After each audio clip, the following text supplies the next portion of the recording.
नमस्कार, स्वागत है साहित्यिक झरोखा चैनल पर।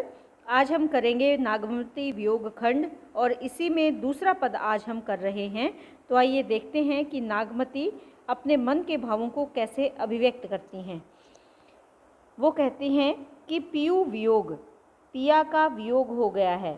हमने जैसे इसकी शुरुआत में करा था कि जो नागमती के पति हैं राजा रतन सेन, वो पद्मावती को लाने के लिए सिंहल द्वीप चले जाते हैं और सिंहल द्वीप जाने का कारण वो हीरामन तोते को मानती है।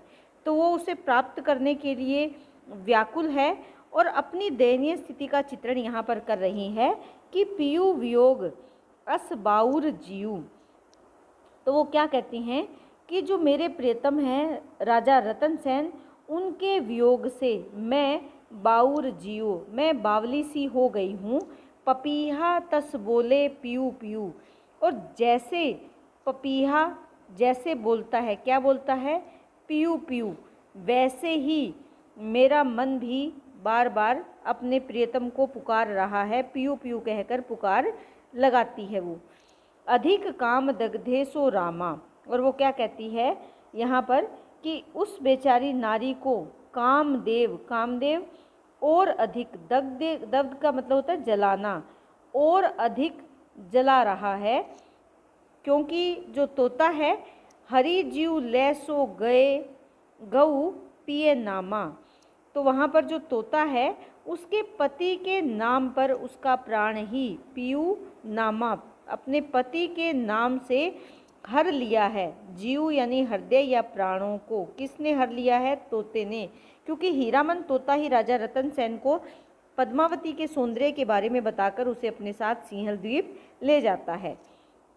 विरह बाण तस लाग ने डोली, और उसे विरह का बाण ऐसे लग चुका है कि वह न डोली, हिल भी नहीं सकती, अर्थात स्तब्ध रह गई है।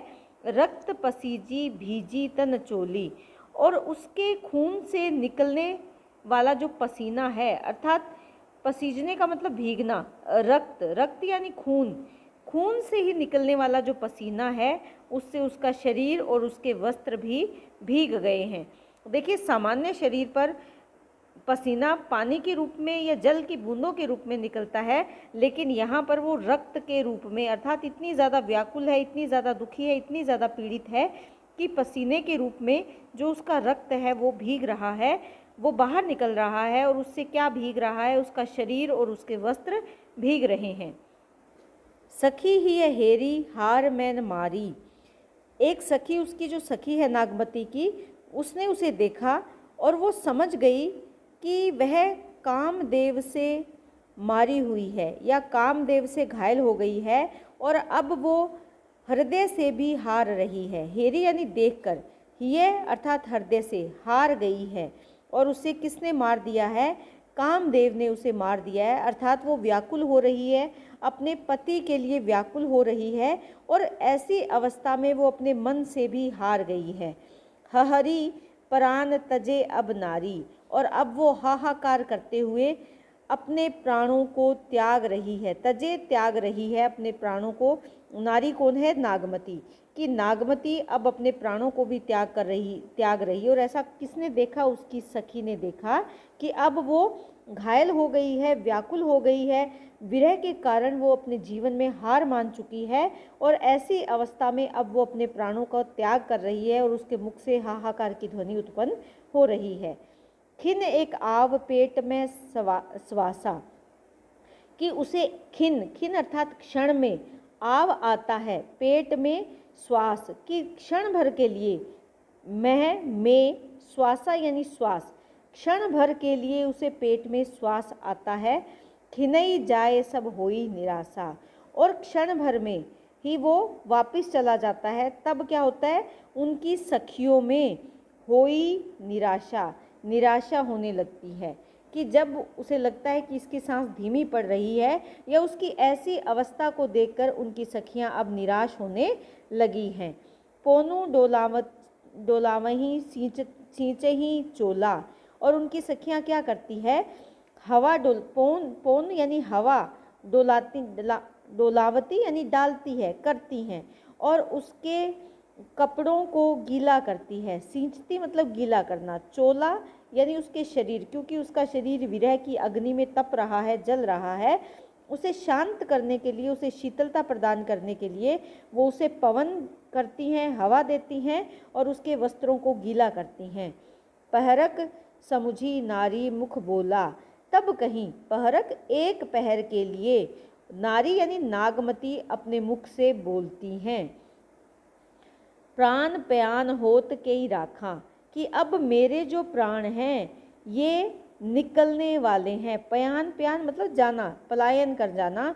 होई के ही राखा, के ही यानी कौन, राखा रख सकता है कि मेरे प्राण तो अब जाने वाले हैं, मेरे पति के ना आने से अब मैं अपने प्राणों का त्याग करने वाली हूँ। कौन है जो इन्हें रोक सकता है या रख सकता है। को मिलाओ चातरिक कै भाखा, भाखा यानी भाषा। भाषा कौन कौन है, यहाँ किसके लिए कहा है, पीयू के लिए कहा, प्रियतम के लिए कहा कि मुझे चातक की भाषा अर्थात अपने प्रिय से, चातक अपनी जो चातकी के लिए रात भर इंतज़ार करता है, तो वो कहते हैं कि मैं उसी चातकी के समान हूँ और जिस प्रकार चातक का अपने प्रिय से मिलन होता है उसी प्रकार मेरे प्रिय से को यानी कौन मिलवाएगा। प्रश्न कर रही हैं यहाँ पर कि मेरे प्रिय से मुझे कौन मिलवाएगा। आह जो मारी विरह की आगी उठिते ही हाँक, हंस जो रहा समीर में पाँख जरे तन थाक। वो क्या कहती हैं कि उसने विरह की ऐसी आह मारी है।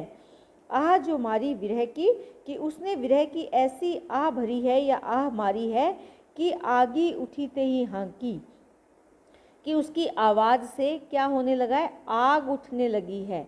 हाँक यानी आवाज़, और उसकी आवाज़ से, उसकी हाँक से अग्नि उत्पन्न हो रही है। इतना ज़्यादा विरह का भाव उसमें व्याप्त है कि जब उसने आवाज़ लगाई या जब उसने आह भरी तो चारों ओर अग्नि उठने लगी। हंस जो रहा समीर में, तब शरीर में, शरीर यानी जो तन है, देह है। हंस क्या है, आत्मा, कि मेरे शरीर में जो आत्मा है या जो प्राण है, हंस रूपी जो आत्मा या प्राण है, उसके पाँख जरे तन थाक, उसके पंख जल गए हैं और वह शरीर के अंदर ही, तन यानी शरीर, थाक का मतलब रुक जाना या रह जाना। कहने का भाव क्या है कि मेरे भीतर जो आत्मा रूपी हंस बैठा था, उस मुख से निकली हुई जो आह की अग्नि थी उससे उसके पंख जल गए और अब वो मेरे शरीर के अंदर ही रह गया। अब वो उड़ नहीं सकता, इसीलिए वो मेरे शरीर में ही कैद होकर रह गया है। तो यहाँ नागमती की विरह अवस्था का वर्णन किया है यहाँ जायसी जी ने। और यहाँ पर अगर नागमती को देखें तो ये प्रोषित पतित नायिका के रूप में यहाँ अंकित हुई है। प्रोषित पति का नायिका, ये आप ध्यान में रखें। इसमें अगर देखें तो पीयू पीयू, यहाँ पर अगर देखें तो उत्प्रेक्षा अलंकार है। इसके साथ पपीहा और पीयू की जो बात कर रही हैं यहाँ पर, ये उपमा अलंकार की बात कर रही हैं। पपीहा और पीयू, पपीहा तस बोले पीयू पीयू, तो यहाँ पर कौन सा अलंकार आ जाएगा, यहाँ पर उपमा अलंकार आ जाएगी कि जो जैसे पपीहा बोलता है कैसे पीयू पीयू वैसे ही पद्मावती बोल रही है। जो पीयू शब्द है ये दो अर्थ में प्रयुक्त हुआ है, तो यहाँ पर कौन सा अलंकार आ जाएगा, श्लेष अलंकार आ जाएगा। और इसके साथ साथ देखें तो रूपक अलंकार भी यहाँ पर है। विरह के बाण, विरह बाण यानी विरह के जो बाण है, विरह को बाण के रूप में दिखाया गया है, विरह बाण, तो यहाँ कौन सा अलंकार है, रूपक अलंकार है। यहाँ पर अगर देखें प्राण प्यान होत के ही राखा, को मिलाव चातरिक कै भाखा, इसमें अगर देखें तो वक्रोक्ति अलंकार की सुंदर छटा है। अंतिम जो दो पंक्तियाँ हैं ये दोहा पद में है। श्रृंगार रस का सुंदर समावेश है, माधुर्य गुण है, अभिधा लक्षणा शब्द शक्ति का प्रयोग किया गया है और अवधी भाषा में इस पद की रचना हुई है। तो उम्मीद करती हूँ कि इसी के साथ ये पद आपको बहुत अच्छे से समझ में आ रहा होगा। इसी तरह चैनल से जुड़े रहें। बहुत बहुत धन्यवाद।